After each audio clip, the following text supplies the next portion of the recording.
बच्चा party, this is your SST educator Ujjwala पुंज और आज की इस क्लास में हम लोग बात करने वाले हैं सॉइल इरोजन और सॉइल कंजर्वेशन मेथड्स के बारे में। अभी तक हम लोगों ने रिसोर्सेज एंड डेवलपमेंट चैप्टर के अंदर सॉइल एज अ रिसोर्स को भी देख लिया है, सब कुछ ही कंप्लीट कर लिया है। सॉइल को भी देख लिया है कि सॉइल एक इतना ज्यादा इंपॉर्टेंट रिसोर्स कैसे है। और बच्चों आज की इस क्लास में हम लोग ये देखेंगे कि हमारी जो सॉइल है वो किस तरीके से खराब होती चली जा रही है और अगर उस सॉइल को बचाना है तो कैसे बचाना है। तो चलिए सबसे पहले यहां पर समझ लेते हैं कि व्हाट इज सॉइल इरोजन। जब हम सॉइल इरोजन बोलते हैं तो उसका असल में मतलब क्या है। तो देखिए डेफिनेशन को समझेगा। The denudation of the soil cover and subsequent washing down is described as soil erosion। तो यहां पर लिखा है बच्चा पार्टी कि denudation of the soil cover, कि आपका जब soil cover जो है, जो टॉप सॉइल होती है, जब वो ब्रेकअप हो जाती है, जब वो टूटती चली जाती है उस पर्टिकुलर चीज को, या फिर वॉशिंग डाउन, या फिर टॉप सॉइल की पूरी लेयर रिमूव हो जाती है, ठीक है। सब्सिक्वेंट वॉशिंग डाउन हो सकता है थोड़े टाइम में थोड़ी रिमूव हो या पूरे एक साथ रिमूव हो। तो वॉशिंग डाउन और breaking up of the soil cover is particularly known as soil erosion. Simple शब्दों में समझे तो आपका सॉइल कवर जो है ऊपर से हट रहा है, सॉइल कवर कम हो रहा है, खराब हो रहा है, ठीक है। Now what are the causes behind this soil erosion, कौन से कारण है जिसकी वजह से सॉइल इरोजन होता है। तो जाहिर सी बात है कि हम लोगों ने तो कोई कमी छोड़ी नहीं होगी इस सॉइल को इरोड करने के लिए। तो कुछ ह्यूमन एक्टिविटीज डेफिनेटली इसके लिए रिस्पॉन्सिबल है, जैसे कि बच्चों deforestation, overgrazing, construction, mining etcetera. अब आप सभी को पता है कि डिफॉरेस्टेशन यानी कि पेड़ों का काटना, उससे क्या होता है, पेड़ जो है अपनी जड़ों से सॉइल को बांध कर रखते हैं और जब आप पेड़ों को काट देते हो तो सॉइल एक तरीके से क्या हो जाता है, लूज हो जाता है। एंड जो सॉइल है वो लूज अगर हो गया तो वो बहुत इजीली, विंड अगर आएगी तो उसे उड़ा के ले जाएगी, पानी अगर आएगा तो उसे बहा के ले जाएगा, तो उससे सॉइल इरोजन काफी एक्सिलरेट हो जाता है। उसी के साथ ओवरग्रेजिंग, भेड़ बकरियां जब तेजी से चरे जा रही हैं, सॉइल कवर हटा रही हैं, कंस्ट्रक्शन, माइनिंग से भी आपका सॉइल कवर हटता है। बहुत ज्यादा सिमिलर है ये factors to the land degradation that we have already studied. तो यार मैंने आपको बताया ही था कि soil is a part of land, है ना। तो कहीं ना कहीं जो लैंड डिग्रेडेशन है उसके कारण और सॉइल इरोजन के भी कारण बहुत ज्यादा सिमिलर है। और जब कंजर्वेशन की बात आती है तो भी आप लिख सकते हो कि जैसे कंजर्वेशन में, सॉइल कंजर्वेशन में भी आप लिख सकते हो कि अगर डिफॉरेस्टेशन से इरोजन हो रहा है तो कंजर्वेशन कैसे करेंगे, एफॉरेस्टेशन से। अगर ओवरग्रेजिंग से इरोजन हो रहा है तो कंजर्वेशन कैसे होगा, कंट्रोल ऑन ओवरग्रेजिंग से। माइनिंग से इरोजन हो रहा है तो कंट्रोल कैसे होगा, control on mining, control on construction activities, ये सब चीजें। नाउ ह्यूमन एक्टिविटीज के साथ साथ बहुत से नेचुरल फोर्सेस भी हैं जिनके कारण सॉइल इरोजन होता है, जैसे कि विंड, ग्लेशियर, वाटर। देखो बच्चों, तेजी से हवा बहते हुए सॉइल की लेयर को लेकर चली गई, है ना। अब उसी के साथ ग्लेशियर है, ग्लेशियर जब पहाड़ से नीचे उतरता है तो अपने साथ सॉइल, फ्रिक्शन में आता है सॉइल उसके साथ और सॉइल को पूरा नीचे लेकर उतर आता है, टॉप सॉइल को। उसी के साथ जो वाटर है, पानी बहता हुआ जाता है और उससे भी सॉइल कवर हट जाता है। तो ये तीन चीजें हैं जिससे कि डेफिनेटली सॉइल इरोजन होता है, जो कि नेचुरल फैक्टर्स है। बट हाँ, एक बहुत ही इंपॉर्टेंट चीज है कि नेचुरल फैक्टर्स के कारण भी जो इरोजन हो रहा है उसको हमारी ह्यूमन एक्टिविटीज ने और तेजी पकड़ा दी है।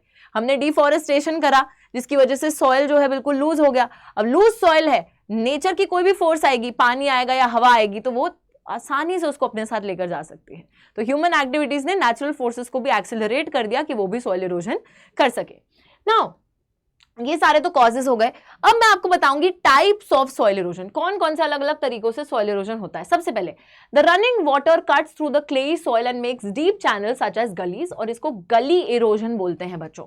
तो क्या होता है कि हमारी जो मिट्टी है, जैसे सपोज एक जगह पे ये मिट्टी है, ठीक है, तेजी से पानी बहता हुआ आया, पानी क्या करता है, इसके बीच में गैप क्रिएट कर देता है, गलीज क्रिएट कर देता है। तो एक तरीके से चीरता हुआ जाता है उस मिट्टी को, क्ले सॉइल जो है, जो गिलगिली मिट्टी है, उसके बीच में से चीरता हुआ जाता है और इसे बीच में से गलीज क्रिएट कर देता है बच्चों, ठीक है। तो दैट इज गली erosion. Land becomes unfit for cultivation. अब जहां पे गली इरोजन होगा वहां पर जो जमीन होगी, सॉइल तो आप लेके चले गए, तो जो जमीन बच जाएगी, है ना, वो एक तरीके से अनफिट फॉर कल्टिवेशन हो गए। वहां पर आप खेती बाड़ी नहीं कर पाओगे क्योंकि कोई फर्टाइल एलिमेंट ही नहीं रहा, सॉइल ही नहीं रहा जो फर्टाइल है। Now it becomes unfit for cultivation and is known as bad land. उसको आप लोग बैड लैंड भी बोलते हो, या फिर उसको रिवाइंस का नाम भी दिया जाता है चंबल में, है ना। ऐसे टीले से क्रिएट हो जाते हैं जो बैड लैंड है, बंजर जमीन है, कोई खेती वेती नहीं हो सकती। साथ ही में देखिए, अब जरा बात करते हैं शीट इरोजन की। जब पानी जो है तेजी से बहता हुआ सॉइल की टॉप लेयर के ऊपर से जाता है और पूरी टॉप सॉइल की लेयर को अपने साथ बहा कर लेकर चला जाता है, तो उसको हम लोग शीट इरोजन बोलते हैं। तो when water flows as a sheet over large areas down a slope and the top soil is washed away, it is known as sheet erosion. तो टॉप सॉइल की पूरी लेयर को अपने साथ पानी लेकर चला गया, ठीक है, तो दैट इज शीट इरोजन, क्योंकि पूरी शीट की शीट जो है मिट्टी की आप अपने साथ लेकर बहा कर चले गए। साथ ही में जब हवा आती है, हवा लूज सॉइल है ना, लूज सॉइल के ऊपर से ब्लो करते हुए आती है और लूज सॉइल को अपने साथ लेकर चली जाती है, चाहे वो स्लोपिंग एरिया हो, पहाड़ जैसा इलाका हो, या फ्लैट एरिया के ऊपर से भी लेके जा रही है, तो उसको हम विंड इरोजन बोलते हैं। तो हवा से जब टॉप सॉइल की लेयर हटती है उसको विंड इरोजन बोला जाता है, जब पानी से टॉप सॉइल की पूरी लेयर हटती है उसको शीट इरोजन बोला जाता है, और जब एक तरीके से रनिंग वाटर, तेज बहता हुआ पानी क्लेई सॉइल, गिलगिली मिट्टी के थ्रू ऐसे गलीज बना के निकलता है तो उसको गली इरोजन बोला जाता है। आई होप ये टाइप्स ऑफ इरोजन जो है बहुत ज्यादा क्लियर है, क्योंकि बच्चों एग्जाम में क्या होता है कि इनको एक एक नंबर में पूछ लिया जाता है या एमसीक्यू फॉर्म में इन पे क्वेश्चंस आ जाते हैं, ठीक है। So this is clear, causes समझ आ गए, टाइप्स ऑफ इरोजन समझ में आ गए। अब जो है समस्या है तो उसका हल भी करना होगा, यानी कि सॉइल को कंजर्व भी करना होगा। तो मैंने आपको ऑलरेडी कुछ मेथड्स बता दिए जो कि काफी ज्यादा सिमिलर है लैंड कंजर्वेशन से, जहां पे एफॉरेस्टेशन करेंगे, ग्रेजिंग पे कंट्रोल करेंगे, माइनिंग पे कंट्रोल करेंगे, बट यार उसके साथ साथ और कौन सी चीजें हैं जो हमें इस आंसर में जोड़नी ही जोड़नी है।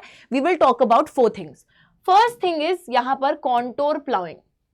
सबसे पहला मेथड सॉइल कंजर्वेशन का है कॉन्टोर प्लाउइंग। बच्चों ध्यान से सुनिएगा, जो हमारी स्लोप होता है ना, पहाड़ पे जो स्लोप होता है उसके एजेस पे है ना, कॉन्टोर पे प्लाउइंग करना, यहाँ पे प्लाउइंग करना, यहाँ पे प्लाउइंग करना, तो इस कॉन्टोर इसके अलोंग प्लाउइंग, यानी कि खेती करना।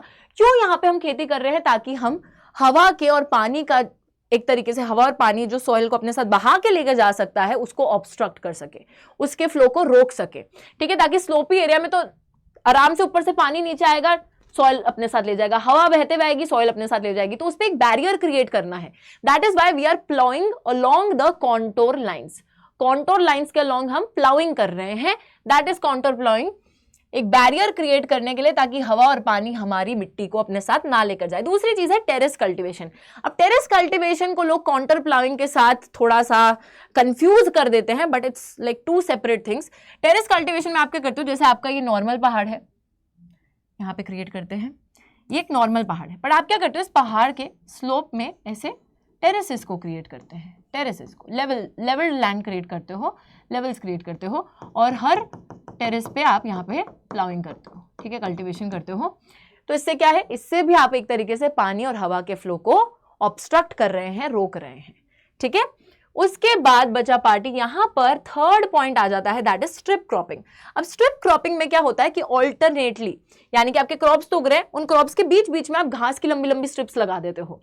सेम पर्पस है, हवा के फ्लो को रोकना, ठीक है, हवा के फ्लो को रोकना, ताकि हवा जो है हमारी मिट्टी को ना लेकर जाए। और चौथी चीज जो कि हम करते हैं, that is shelter belts. Shelter belts होता है बच्चों कि आपके खेत के चारों तरफ आप बड़ी बड़ी बुशेस और पेड़ को लगा दो।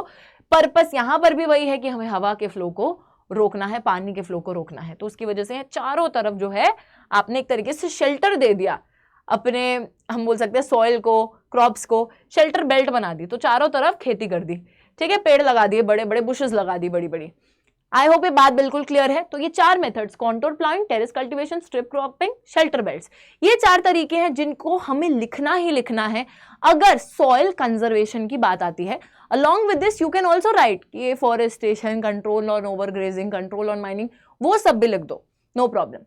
तो इसी टॉपिक के साथ बच्चों हमारा जो चैप्टर है रिसोर्सेज एंड डेवलपमेंट का वो होता है समाप्त, लेकिन ऐसा नहीं है कि बिल्कुल ही खत्म हो गया है। तो अगली क्लास में हम लोग मिलेंगे along with the NCERT solutions from this chapter. So stay tuned, like the video, share it with your friends. I will see you next time. Take care and bye bye.